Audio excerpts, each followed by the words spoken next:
Hi, I'm Lydia Rackham, and I am doing books for my candy dish. I just pick out like one of the titles of my books from here at random, and then I talk about it for 10 minutes, and just off the cuff. So it's kind of a fun timed little exercise. It's a brain exercise. Wake me up. So let me pick one out here. Okay. Oh my gosh, the Oxford Street Coffee House Detectives. So old. Okay. All right. So let me set my timer. Set a timer for 10 minutes.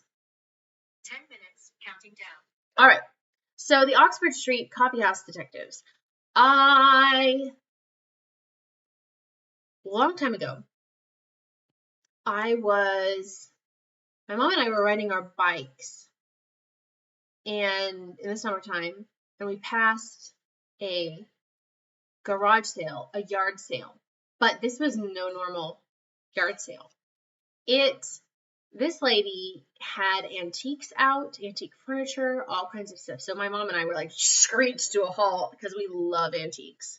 And of course, me, yeah. So we stopped and we were looking at everything. And I was looking through these, they're pictures. They're not paintings. They were prints of different things, but they were large. And I flipped and found one. And the instant I saw it, I thought, this looks like the Mona Lisa, but prettier. So it's big. It's big. And I was like, this is mine. I have to have it. I set it aside. And she said, yeah, that hung above my mom's mantle for the longest, for my whole growing up. And I thought, yeah, this is mine. And so I don't know what I paid for it. $30, $40. But I brought it home and I hung it on my wall, and it has been there ever since.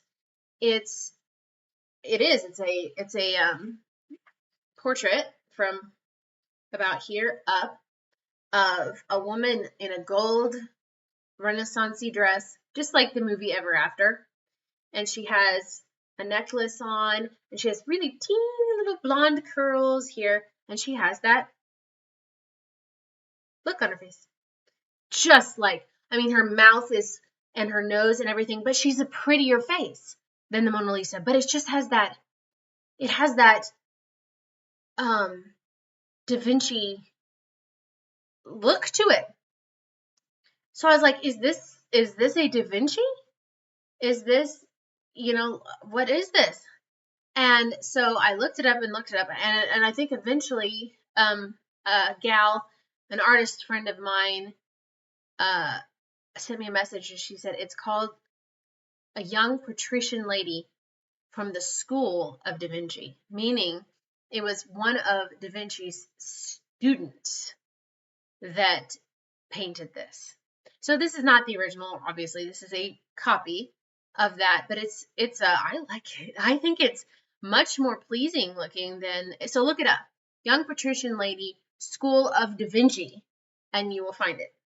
And so I was just like, this is so neat, and I love mysterious things like that. So I hung it on my wall. And at the time, I was working at a coffee shop downtown, and somebody had said something like, you need to write about a coffee shop and, the stuff that goes on at coffee shops and all the talking and stuff like that. And I'm like, yeah, I don't want to get in trouble writing about y'all. Like they tell you to never do that. Don't write things about people you actually know unless you can like really, really disguise it so they can't recognize themselves.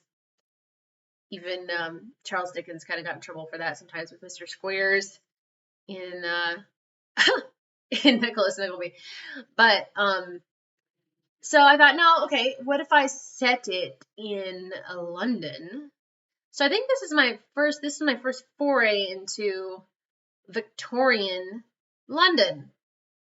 And so I picked Oxford Street in London, and I planted a coffee shop there. And of course, I had to connect it somehow with the Holmes brothers. And so I thought Mycroft Holmes would be great.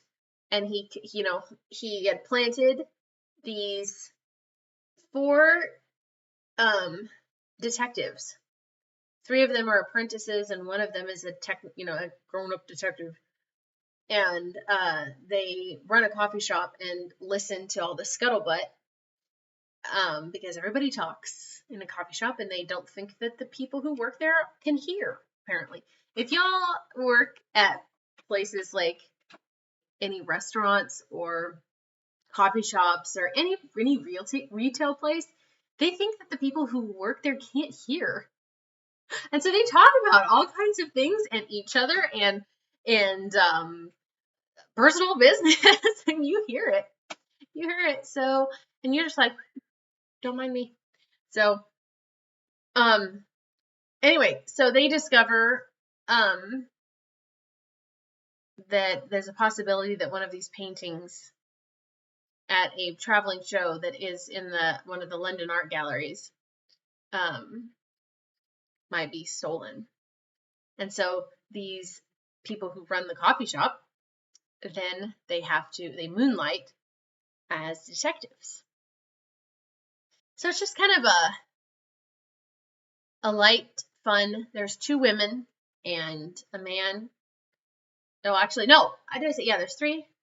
There's 2 women and a man that's those are the apprentices. And then they have kind of an overseer. He's not that much older than them, but he's the contact with Mycroft Holmes.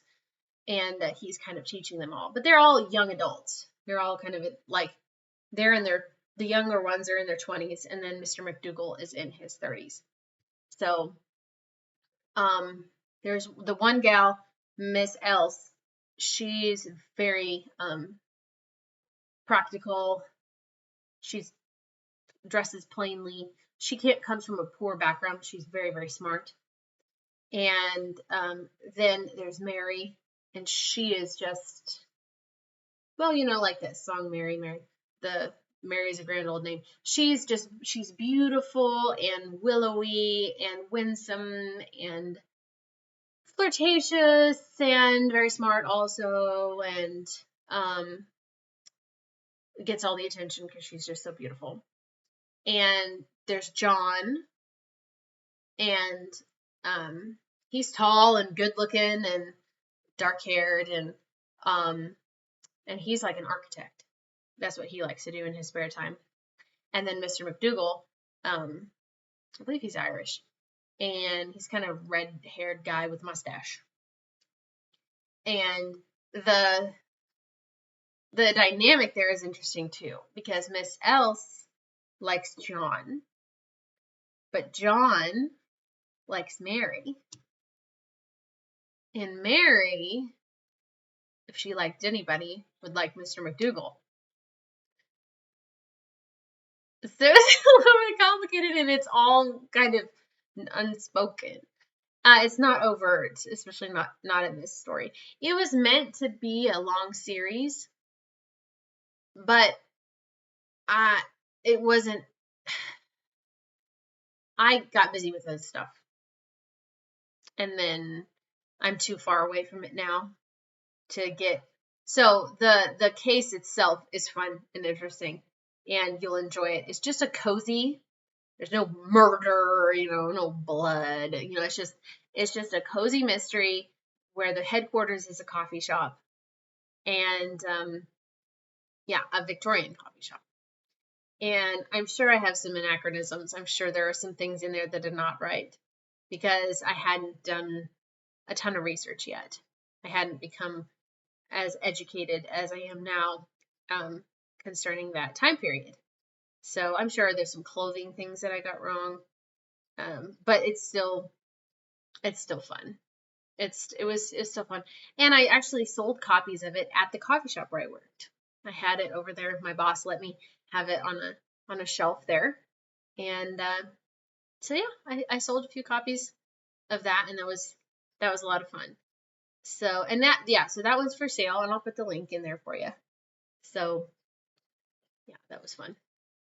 I enjoyed it. You see how much? Oh yeah, I'm good.